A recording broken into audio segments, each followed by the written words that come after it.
साथियों, आज बसपा सुप्रीमो मायावती ने एक नहीं, दो नहीं, तीन नहीं, लगातार 5 ट्वीट करके तहलका मचा दिया है और हर ट्वीट का बहुत ही महत्वपूर्ण जानकारी हर ट्वीट में दी गई है और ये ट्वीट की जानकारी सभी लोगों को होना चाहिए।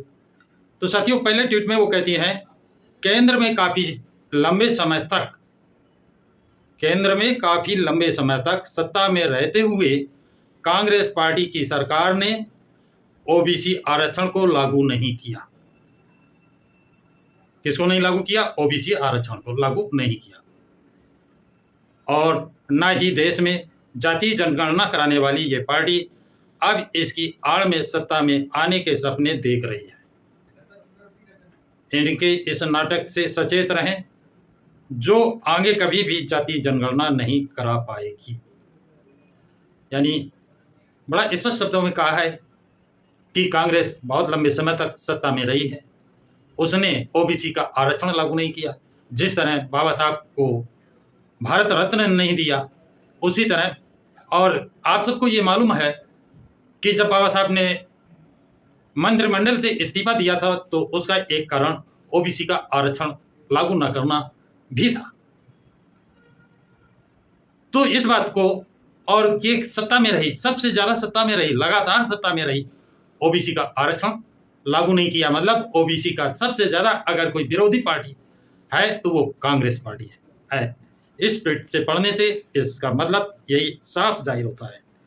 और वो जनगणना पहले नहीं कराया, मतलब 1931 के जो आज जातीय जनगणना के आंकड़े चल रहे हैं, इसका आधार 1931 की जनगणना है जो अंग्रेजों के सामने हुआ था। उस समय भारत की आबादी 30 से 35 करोड़ के बीच में थी। आज 140 करोड़ के ऊपर आबादी हो चुकी है। किसकी कितनी आबादी बढ़ी, किसकी आबादी घटी, ये जातिगत जनगणना होने पर ही मालूम हो पाएगा। लेकिन कांग्रेस की कथनी और करनी में अंतर होने के कारण वो नहीं कर रही या न कराएगी, ऐसा बसपा सुप्रीमो का मानना है। क्योंकि नीतीश कुमार ने बिहार में घोषणा की थी और उन्होंने, उनकी सरकार बनते ही उन्होंने बिहार में जातिगत जनगणना कराकर और आंकड़े सार्वजनिक कर दिए। इस समय देश में 3 प्रदेशों में कांग्रेस की सरकार है, कर्नाटक, तेलंगाना और हिमाचल प्रदेश।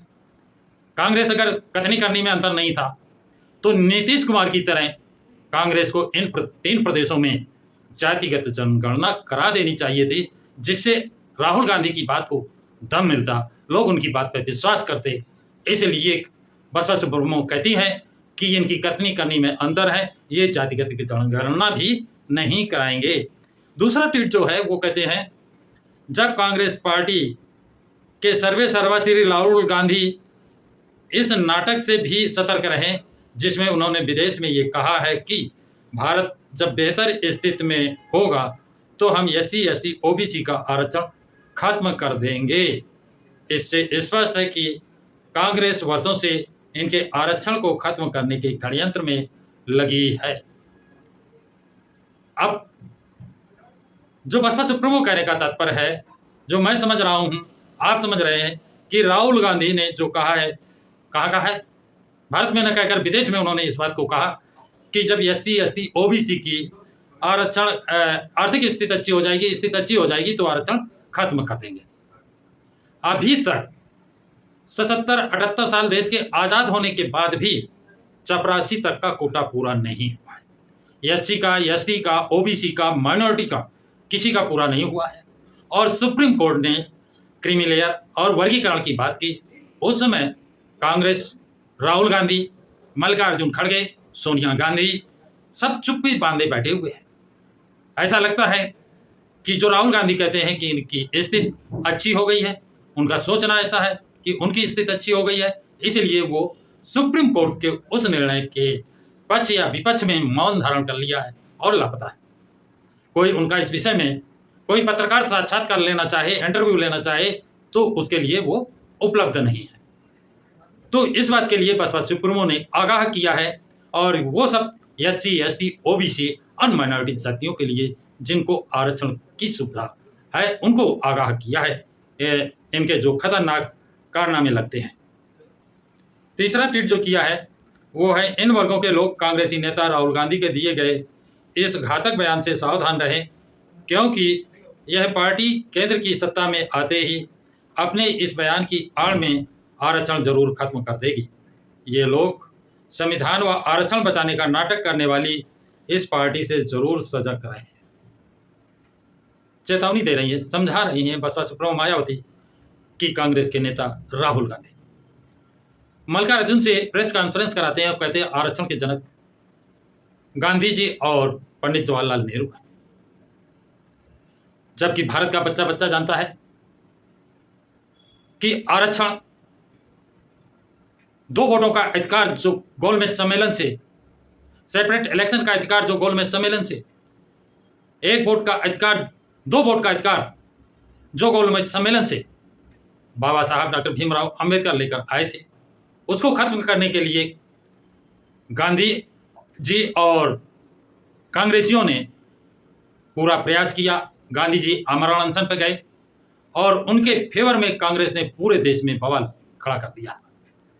उनके प्राणदान के लिए डॉक्टर भीमराव अंबेडकर को वो ब्रिटिश सरकार से प्राप्त अधिकारों को त्यागा और उसके एवरेज में ये आरक्षण सुविधा जो दी गई, जो प्राप्त हुई, ये पूना पैक्ट के नाम से जाना जाता है। और पूना पैक्ट पर साइन करने के बाद यहाँ ये भी बता दें कि वो गांधी जी ने पूना पैक्ट पर अपने हस्ताक्षर नहीं किए। ये बहुत समझने की बात है। जब गांधी जी आमरण अनशन कर रहे हैं, उसके एवरेज वो सारे अधिकार छीन लेने के बाद कुछ छिलका, कूड़ा, गुठली आरक्षण के रूप में दी गई है और उस पर भी गांधी जी ने हस्ताक्षर अपने नहीं किए, जबकि डॉक्टर भीमराव अंबेडकर ने अपने हस्ताक्षर किए और गांधी जी को जीवन दान दे करके इतने बड़े समुदाय का कितना बड़ा नुकसान हुआ है उसको बाबा साहब ने बर्दाश्त किया है। और पूना पैक्ट करने के बाद बाबा साहब बहुत पछताए थे कि अब जो पैदा होंगे वो चमचे। उस पर मानवर काशीराम ने एक किताब भी लिखी है, उसे आप पढ़ेंगे तो ये बात आपके समझ में आ जाएगी। और इसके बाद चौथा ट्वीट जो उन्होंने किया है उसमें लिखती है, जबकि सच्चाई में कांग्रेस शुरू से ही आरक्षण विरोधी सोच की रही है। केंद्र में रही इनकी सरकार में जब इनका आरक्षण का कोटा पूरा नहीं किया गया, तब इस पार्टी से इनको इंसाफ न मिलने की वजह से ही बाबा साहब डॉक्टर भीमराव अंबेडकर ने कानून मंत्री पद से इस्तीफा दे दिया। लोग सावधान रहे। बसपा सुप्रीमो मायावती इन आरक्षित वर्ग के लोगों को सावधान करते हुए, सचेत करते हुए कहती हैं, जब इनकी केंद्र में सरकार रही और उस समय इन्होंने आरक्षण पूरा नहीं किया, जिससे नाराज होकर के बाबा साहब डॉक्टर भीमराव अंबेडकर ने कानून मंत्री पद से इस्तीफा दिया था। और ये सर्वविदित है कि जब पंडित जवाहरलाल नेहरू प्रधानमंत्री थे तो 27 जून 1960 को उन्होंने मुख्यमंत्रियों को एक पत्र लिखा था जिसमें कहा था कि मैं आरक्षण का समर्थक नहीं हूं, मैं आरक्षण का समर्थन नहीं करता हूं। तो उस पार्टी से कैसे आप उम्मीद करते हैं कि वो आपके आरक्षण का, आपके संविधान का रक्षा करेगी? आगे पांचवा जो ट्वीट बसपा सुप्रीमो मायावती करती हैं वो है, कुल मिलाकर जब देश में जातिवाद जड़ खत्म नहीं हो जाता, जातिवाद जड़ से खत्म नहीं हो जाता, जब तक देश में जातिवाद जड़ से खत्म नहीं हो जाता, तब तक भारत की स्थिति अपेक्षाकृत बेहतर होने के बावजूद भी इन वर्गों की सामाजिक, आर्थिक, शैक्षणिक हालत बेहतर होने वाली नहीं है। अतः जातिवाद के समूल नष्ट होने तक आरक्षण की सही संवैधानिक व्यवस्था जारी रहना जरूरी है। बसपा सुप्रीमो ने बड़ा स्पष्ट शब्दों में कह दिया है, जब तक जातिवाद समाप्त नहीं होता है तब तक इनकी शैक्षणिक, सामाजिक, आर्थिक स्थिति अच्छी नहीं हो सकती है, और जब तक इनकी स्थिति अच्छी नहीं हो सकती है तब तक आरक्षण जारी रहना जरूरी है। तो साथियों, ये जानकारी आप लोगों को जो बसपा सुप्रीमो मायावती ने 5 ट्वीट करके दिए हैं, उन्हीं को मैंने पढ़ करके उनको समझाने का प्रयास किया है। ये जानकारियां आपको कैसी लगी इस पर कमेंट जरूर लिखिए और इस वीडियो को लाइक और शेयर करें। प्रकाश की राह चैनल को सब्सक्राइब करें। आप सभी साथियों को जय भीम, जय भारत, जय संविधान।